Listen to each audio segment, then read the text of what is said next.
Yo, what's up? Welcome Yo, back to another Head to Head. It's me and Reinforce, and we're gonna discuss your guys' favorite hero.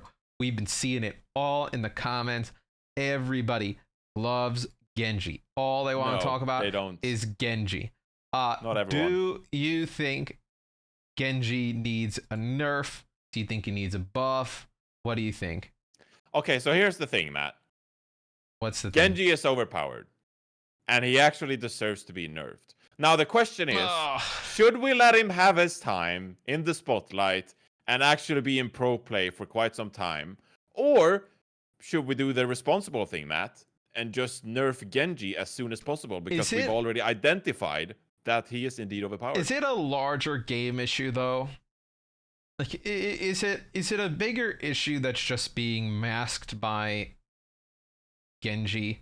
Like, Moira has been super good for a long time, and nobody cares because Moira's not two-tapping them in the back line, pulling out a blade and just cutting people up. But that's not happening in Silver either. No. Well, I guess it is. Maybe. Well, I wouldn't know. Yeah, I mean, I wouldn't know either. I mean, let all you Silver servers in the chat, let us know. But I personally, I think he's a tad strong, but I think we go down a slippery slope that if we keep nerfing heroes who are high in terms of mechanical skill and which should have a high, like taking the risk to play a hero like Genji, who played suboptimally will be worse than some of the safer picks, should grant you a larger benefit when you play well. When we nerf that and we close that gap, there's no reason to play heroes like Genji, like Doomfist, like Afara, etc. Because you just play McCree, play 76, play Widowmaker, like play heroes that even if you're doing like worse, you still have a decent impact on the game.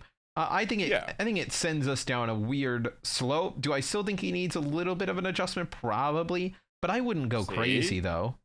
Yeah. I mean, I agree with you in a sense that I think that Ana should be this flex support character, for example, that does get playtime if you really excel at the hero. And maybe a hero like Moira is consistently a good support character that doesn't necessarily give you the same peaks as being a really good Ana. I feel and I think you can apply that to Genji. I feel way worse about Moira than I do Genji. Yeah, because, I mean, sure. Because a hero that's that simple shouldn't have that high of an impact. Yeah, I mean, we're tired of talking about Moira at this point. Right. I mean, I also kind of find it weird. I think they've never really tried to figure out a way to like balance like Lucio well, just in terms of speed. Like, I think giving everybody speed is just something that you can't. Like, there's no way to balance that properly. Like, it's either really good or it's really bad. Sure, but for the longest time now, he's just been a bad brig. Yeah, it's true. But I think though that they know if they make Lucio a little strong, he becomes ridiculous. Yeah. Where I think you need to get away from having so many of these heroes on that line. Like, I feel like every time we get balance, we move heroes closer to that line of, like, look at Mei. She either becomes dominant or unplayable. Like, that's what Genji's going to become now. Same with Doomfist.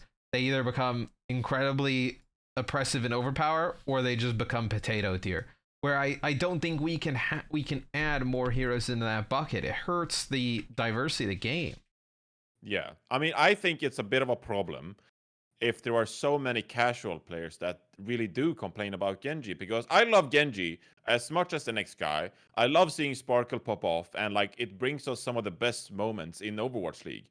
But if he's such a turnoff to a big majority of the Overwatch player base, then I think you have to review a hero like Genji and how his skill set is actually quite annoying to play against, and what you can do to improve on that character design. Yeah, and I think where it really, we talked about this on a full episode of Plat once, but I think the verticality that he kind of provides and the ability to attack you from off of your field of view is what disorients a lot of the I don't want to call them noobs, but it from a lot of the player base.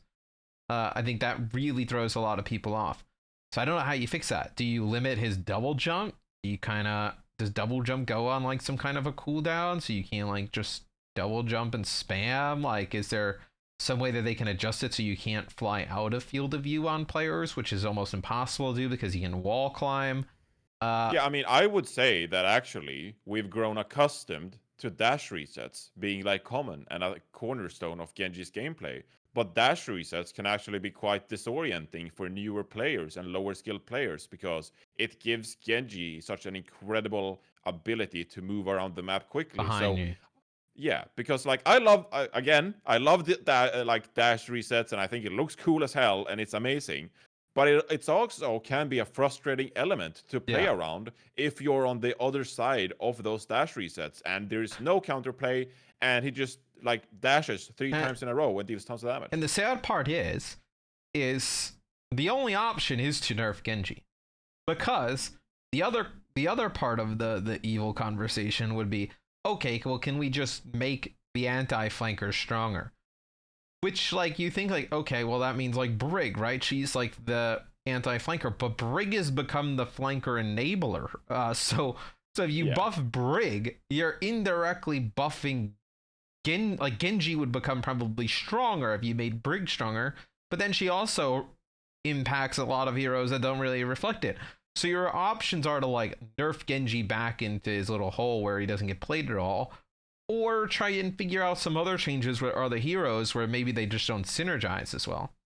Yeah, I think you could also look at some other heroes that aren't necessarily getting a ton of playtime, like Lucio, and ask yourself, how do we make Lucio, for example, a viable counter to heroes like Genji, so we don't just have to nerf Genji straight up? Like, how can we make maybe Lucio's boop is stronger, so it actually, like, boops people away further, and so they can't, get in reach of the support line as easily. Questions like that to make Genji still a really fun character to play, still a strong character to play, but there is actually some kind of counterplay. Because when you see someone like Sparkle, and not everyone is Sparkle, I think there's only one Sparkle, but when you see someone like him pop off, the things he manages to do with a hero like Genji is just mesmerizing. I mean, it's spectacular, right? And there's not a ton in the game to really prevent that without making it obnoxious as well. And I also think, like, if Winston and Diva were prevalent, do we see this? Because what impacts a lot of this is Orisa being able to just halt everybody in place, get a dash on through. Now you have, like, 30% of your ultimate.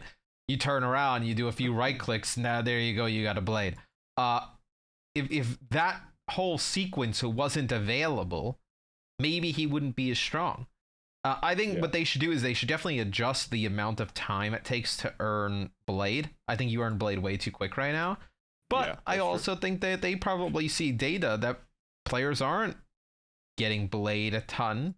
And that's because they're not in the live game, the live servers, having all of their stuff set up by an Orisa and a Sigma. Like, they're just not getting, and having armor packs from a Brig. So, like, are you going to adjust it for just the tippy top of play? I'm not sure. Well, you actually brought up Winston, and similar to how I brought up Lucio before, I actually think that Genji, in part of why he's stronger now, is that Winston is not in the rotation there to just sit and harass a hero like Genji. So part of the issue is that some of the Genji counters are not in the meta anymore. So, like, what's there to stop him? I think if we successfully move away from heroes like Orisa and Sigma and reintroduce heroes like Winston to the meta, they're just going to sit on Genjis on top of them all the time with the Tesla cannon, follow them, leap after them, and it's going to make playing Genji way harder. If Winston was meta, we wouldn't be having this conversation. Because because the Genji would come in, you throw down Immortality Field, and then when the Genji tried to get out, the Winston would just chase him and kill him. That would be it. And then if Diva's in play as well, being able to use Defense Matrix to keep people alive through Immortality Field, you probably wouldn't see it. Or it would be less impactful. Yeah. So I completely agree. I think the issue is not necessarily Genji. I think it's just the tanks. And it's one thing, like, as well, nobody wasn't screaming to nerf Tracer 2 weeks ago, 3 weeks ago. It's fair. She's a fun hero, though. Yeah. And apparently some people don't like Genji for some reason. And you know why? You know why Tracer was strong, Johnny? Because of Brigitte, because of Orisa, and because of Sigma. Because when the Tracer goes in and throws Pulse Bomb, everybody's halted together. nothing you can do about it besides put down immortality field. Guess what? The other team had to blow all of their cooldowns to live through it. And what does Tracer do? They either recall and then they have 2 blinks and they go in and just kill people without any fear, or they get kills because the other team doesn't have cooldowns. And it's the same thing with Genji. Genji goes in, deflect. He throws some he throws some right clicks in there, and then he dashes away. There's no punish because there's 2 shields in armor packs in the way. There's no opportunity to punish. So the real enablers of this are Orisa and Sigma. Like, I think if you brought them further down and you elevated your Winstons, your Divas, Wrecking Ball, like tanks that can access backlines and harass, I don't think you would see Genji that be that impactful. Yeah, I think that Genji still is a bit overpowered and he charges ultimate a bit too fast, like you said. And maybe we need to review actually some damage numbers as well. But the main point, I think, is that the game right now doesn't allow for Genji's counters to be played. And as a result, he feels very obnoxious to play against. Well, what they should do is they should make some adjustments to Moira, nerf her a little bit. Just for everybody playing at home. I mean, it's kind of insane. I mean, when you say something like nerf Moira, our like ratio on the video is just going to skyrocket because everyone will be like, yep, agree with that, like the video. I agree. And then I would adjust Genji's ultimate charge rate, and then I would do a big pass on the tanks again. I would do a big pass on the tanks again. I would have tweaks and adjustments to Orisa and Sigma specifically. I would actually probably have some adjustments to Reinhardt as well, because I think from what we've seen, double shield still exists with Reinhardt in the mix. I don't think we can turn a blind eye that Reinhardt has a big shield as well, although how much we love Reinhardt, he's still... I think teams would figure out a way to just kind of play some rush comps with Reinhardt with double shield, and that I don't think is exactly what everybody wants either. So I would take a pass at all 3 of those shield tanks in probably some kind of round of nerfs or adjustments. And then I would buff Winston. I think Diva's in a good spot. I think if Winston became good, I don't think we need a Diva buff, because I think she would just go back to just insta-killing people again. And then it would be fun to see Wrecking Ball be impactful in any way. Yeah, I mean, in some kind of way, because we haven't really seen him at all this season. I mean, the only keep in mind, we didn't really see him last season either, apart from we did in 3 DPS setups. We saw a lot of ball. Yeah, well, that was Among and Gamsu, and like not a ton of other Wrecking Ball. I'm just saying he hasn't really been a staple. They did, but there was not a lot of teams playing Wrecking Ball. So I think, maybe a return of Winston and Wrecking Ball could change things up a little bit. Yes, because I think if you saw Winston return, Genji's probably not the premier option then. We probably, don't know how. I mean, maybe there's some synergy there, but at least that's an option to shut Genji down, right? But what and then try to build around that. What you would see teams do is probably play Sombra, right? And when the Genji comes in, try and get a hack off on him, leave him in place. You probably would see some more Sombra play. Maybe something like Sombra Tracer. Maybe you see like some Ashe still in play. I think it would be Widowmaker as well. I think it would be pretty healthy if we got Winston back in the mix. Oh, yeah, absolutely. And I'm not just saying that because I like Winston, but because it actually enables to build some of these compositions that could deal with Genji in an effective manner. Right. I think and I hope that's the way the balance team kind of thinks of things, because we've had some interactions with them in the past and whatnot, and they are really on top of the overall game, the balance, what's strong, what's not strong. They have so much data that you guys wouldn't even understand. I hope they kind of look at it from that lens of, okay, let's try and adjust the things that are empowering Genji before dumping him into the dumpster again. Yeah. Well, if not, Matt, if they don't have the data necessary, at least they have this video now. So right. I mean, they can like and subscribe and watch the ads on this video and figure it out. That's what they would have to do. Highly appreciated. Yeah. So what do you guys think at home? Let us know in the comments. Do you think they should nerf Genji? Do you think they should nerf Moira? Or do you think there are some adjustments that can be made to other heroes that alleviate some of the oppression that both of them bring to the game? like, subscribe, turn the bell on for notifications because we got more head-to-heads, more Plat chat coming at you soon. See you around.